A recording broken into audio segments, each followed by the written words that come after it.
থানার ওসির নামে মারধর করার অভিযোগ। সুইসাইড নোট লিখে গলায় দড়ি দিয়ে আত্মহত্যা করলেন এক যুবক। মৃতের নাম কিরণ মণ্ডল ওরফে শঙ্খ। ঘটনাটি বীরভূমের মল্লারপুরে। আজ সকালে বীরভূমের মল্লারপুর থানার মহুরাপুর গ্রামে তার নিজের বাড়ি থেকে ঝুলন্ত মৃতদেহ উদ্ধার হয়। মৃতদেহের কাছ থেকে একটি সুইসাইড নোট উদ্ধার হয়েছে বলে খবর। ইতিমধ্যেই সুইসাইড নোটটি সামনে এসেছে, যেখানে দেখা যাচ্ছে সেই সুইসাইড নোটে মল্লারপুর থানার ওসি রাজকুমার দাসের নাম উল্লেখ করা হয়েছে। সুইসাইড নোটে লেখা রয়েছে, আমার মৃত্যুর জন্য দায়ী মল্লার থানার বড়বাবু রাজকুমার দাস। আমাকে ফাঁসানো হয়েছে, পুরোপুরি সাজিয়ে কেস দিয়েছে।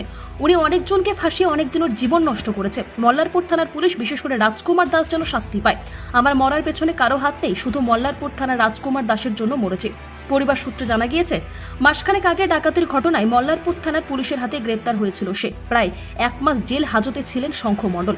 গত 15 জুলাই তিনি জামিনে মুক্তি পান। আজ সকালে তার মহুরাপুর গ্রামের মাটির বাড়ির দোতলা থেকে তার ঝুলন্ত মৃতদেহ উদ্ধার করে পরিবারের লোকজন। তাকে হাসপাতালে নিয়ে যাওয়া হলে চিকিৎসকেরা তাকে মৃত বলে ঘোষণা করেন। মৃতদেহ উদ্ধার করে ময়নাতদন্তের জন্য রামপুরহাট গভর্নমেন্ট মেডিকেল কলেজ ও হাসপাতালে পাঠিয়েছে মল্লারপুর থানার পুলিশ।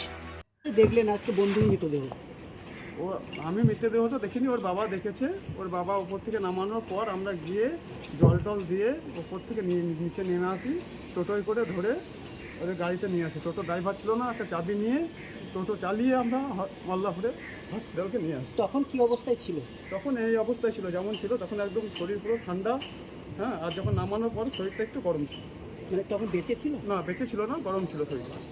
শরীরটা গরম ছিল, আর কিছু ছিল না। কেন মারা গেল কিছু? না, সেই ব্যাপারে আমরা কিছু জানতে পারি। আচ্ছা, মল্লারপুর থানার ওসির বিরুদ্ধে একটা সুসাইড নোট লিখেছে। সেটাও আমি জানি না, সেই ব্যাপারে কিছু জানি না। এখন ওর বাবা এলে পরে সব কিছু আপনাদেরকে বলবো।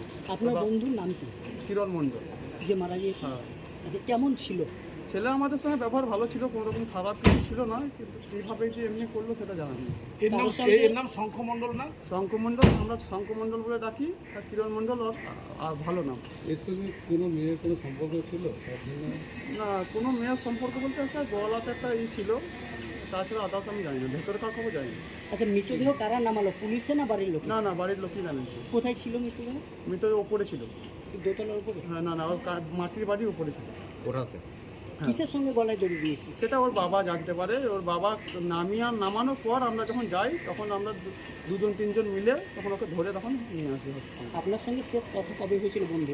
আমার শেষ খবর মোটামুটি 15-20 দিন আগে। তার যখন যাই তার আগে, যখন টেস্টটা হয় তার আগে। মেয়েটার সম্বন্ধে কিছু বলছিল না।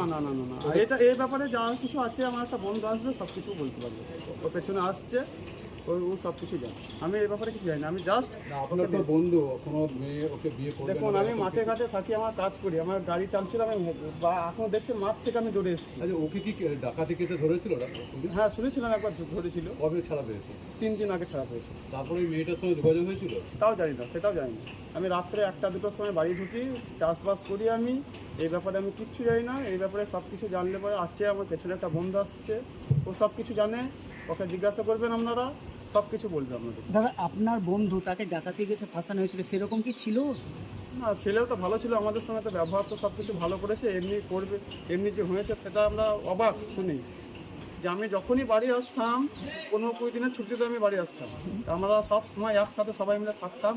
কোনো রকম আমাদের এমনি কোনো আলোচনা হতো না যে এইখানে মারতে যাব, ধরতে যাব, চুরি করব, ডাকাতি করব, এসব কিছু না। আমাদের সবাই মিলে বসে এনজয় করতাম, বাস আপন বাড়ি চলে যেতাম। আর তার থেকে বেশি দিনকে আমি 15-20 দিন করে থাকি আর চলে যাই। জল করে না কোনো রাজনৈতিক দল? না। বাবারা কি দল? সেটাও জানা নেই, দলের ব্যাপারে কোনো জানা নেই। ঠিক আছে, বলছি দাদা, বন্ধুর ছবি আছে আপনার মোবাইলে? বন্ধুর ছবি